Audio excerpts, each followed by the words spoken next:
Welcome to Beautifully Ruined, the podcast that we believe that being beautifully ruined isn't the end, but the beginning of a remarkable journey.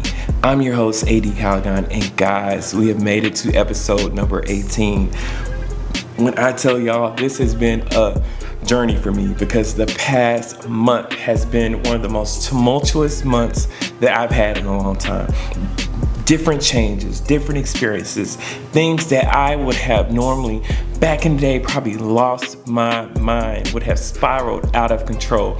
And maybe to you, it may not be a lot, right? But to me, it was a lot. And first things first, I cut my locks off, right? And I cut them off myself. I cut them off with scissors and they had to go. And then after I cut them off, I realized that the top of my hair was beginning to thin.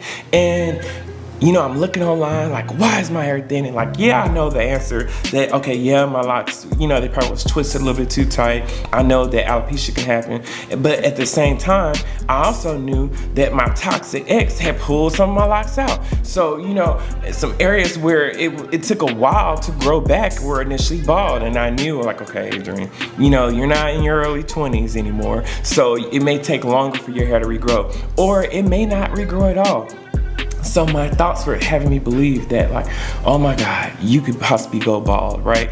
Your hair is not gonna grow back. I bought Rogaine, I bought you name it, right? Trying to get my hair back to normal. And it seemed like the more that I thought about it, the more all these different little steps that I tried to do, the more that I just made myself suffer.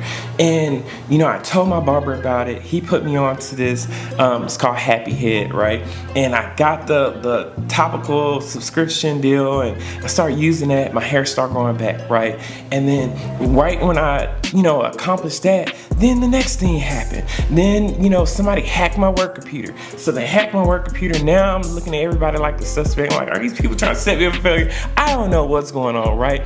And it seemed like, once again, the more that I thought about it, the more that I could have spiraled out of control. And maybe I was a little close, but I didn't spiral completely out of control, right?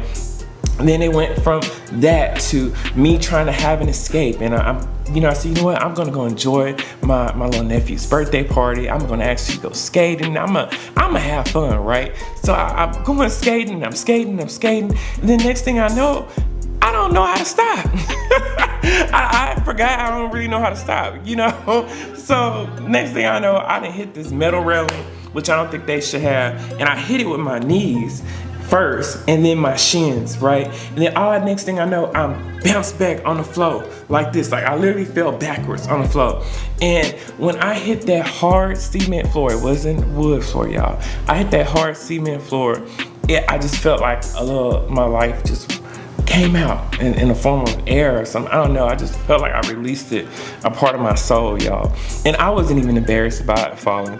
I was laying on that ground, thinking Lord Jesus, please don't let me break nothing. I can't afford to break nothing at this age. I don't know if it'll heal back or if it'll be back normal, or I don't know what's going on, right? And so I'm just there just praying please Jesus, let me even still be alive. Because have I passed on at this moment? I don't know, right? So I go from that to my knees are still hurting and I'm still trying to figure out how I'm gonna do my daily routine and how I'm gonna go to work or how I'm gonna work out. And I'm just thinking, right?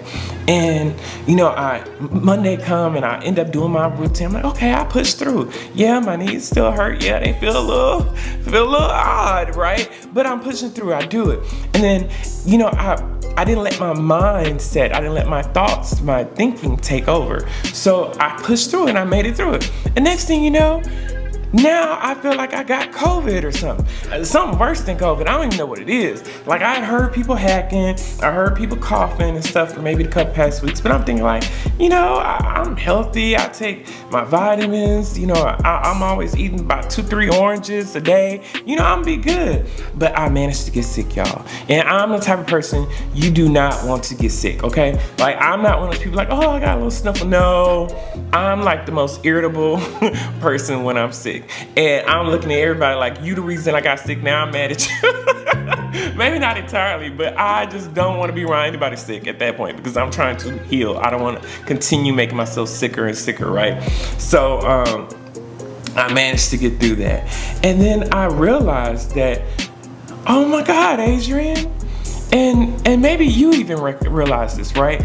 That all those situations where before you may have spiraled out, you may have let your mind, your thinking, your thoughts take over, and your thoughts, you may have made them become reality to you. And because of that, you would have made yourself suffer longer than you had. You probably would have crashed out at that job, crashed out on that relationship, or whomever, right? And that relationship may have ended just because you were held captive from your thinking. Well, I'm here to tell you guys, don't believe everything you think. You are not your thoughts. Because like me with my hair, I wasn't going bald. That was a temporary thing. But let my thoughts tell it. Baby, your hair was never going back. You was about to have to figure out how you're gonna be bald headed, and your head ain't even shaped right to be bald, right? I would have thought that, oh my God, everybody's out to get me, that somebody's over here trying to set me up at work. Like, I would have crashed out on those people at work and lost my job, right?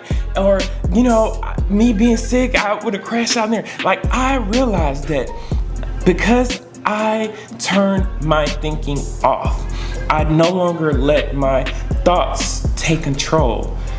Yeah, I felt, I went through the human experience, and that's what it was, right? Because we're going to get sick. We're going to go through trials and errors. We're going to go through challenges. That's a part of the human experience. But the more that I became aware that this is the human experience, the better that I was able to navigate through them, right? And I didn't go off. I didn't get ignited. I didn't get triggered like I would have gotten triggered maybe a year ago, maybe a month ago, maybe 2 days ago, right? I noticed that the more things that I was going through, the less triggered I became, the more that my perspective about the situations changed. Like, this is a part of life, Adrian. This is what everybody's going through something. This is what you had. Matter of fact, be grateful that you can go through it, right? Because it's a learning, it's a teachable moment, right? It's humbling you. It's letting you know that, Adrian, you are not your hair, right? You are not even your body. You are not your thoughts. You're none of that. You're a spirit. You're a soul. You're an observer. You are something that is eternal, everlasting. You are none of those. Those things will eventually break down. But upon them breaking down, doesn't break you down. And I'm here to tell you, don't believe everything you think. You are not your thoughts. This is a living experience. And you say, Adrian, well, how do I do that? Well, it's and it comes with practice, right? It's observing your thoughts, not understanding that your thought isn't you. So yeah, you may have that thought, but then you don't magnify that thought by overthinking that thought and going further with it. You let it come and you let it go.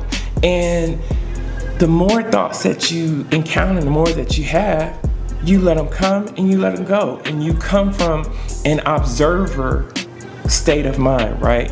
And the more you do that, you'll notice that the whole time you didn't have to go moving around trying to figure out a solution, do all this. Like, all you really had to do was remain still. And the more that you remain still, all the chaos, all the things would finally just fall down. It would dissolve. And the best example that I can give for this is I had a fish tank, right? And whenever I would put like the volcanic stuff in it or whatever, the little stuff at the bottom, little rocks, I'll put that in and I'll put all the water in. And when I put all the water in, the water would be cloudy. But the instructions say you have to wait a few hours. But me being so impatient, I want to go and try to scoop some stuff out, try to siphon out, because I want the water. I want to put these chemicals in there because I want the water to be clear now, right?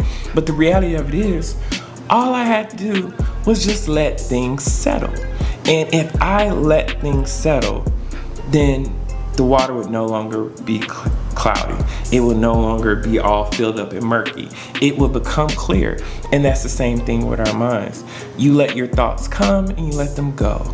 You don't try to run and take your thoughts and go on Google and look it up and figure out different ways. No, it's only going to make you suffer more. It's only going to make you hostage to them more. It's only going to trigger you to do something that you would later regret. And basically, possibly even make you handle that situation in a very wrong way that you'll end up having to reap the consequences, right?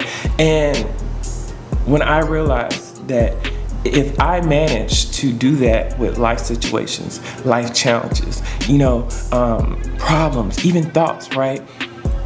They would pass. They would resolve themselves. It would, everything would be crystal clear in a matter of hours, a matter of days, a matter of months. And I wouldn't have suffered any losses. And I said, I am not my thoughts. I am not what I think about. I am none of those things. I'm just an observer of it. And that's the state that I recommend you, my friend, that you take, right? You are not your thoughts. You are not your thinking. And let's get in the practice of turning it off, turning that thinking off. And I know you say, how can I stop thinking? It's just, don't magnify the thought. If you don't magnify the thought will come and it'll pass. And you just keep doing that, and you just literally just observe life. And you observe it from the point of it being a natural experience. And I literally came across this book, y'all, and it even says, you'll never guess, don't believe everything you're thinking. And it's been amazing. So, once again, y'all, you're not your thoughts. Life is a life experience, and experiences, that's all that you're encountering. So let's not overthink it. Let's not get triggered by it. And let's realize that, we are no longer coals. We are no longer being ignited by other people. We have strengthened, and we have, us staying still and us going through it. All that pressure has turned us into diamonds, and now we are magnifying light. We're unbreakable, and we are sought after. So, no, you're a diamond. You're not your thoughts. And this is just a life experience. Have a great day.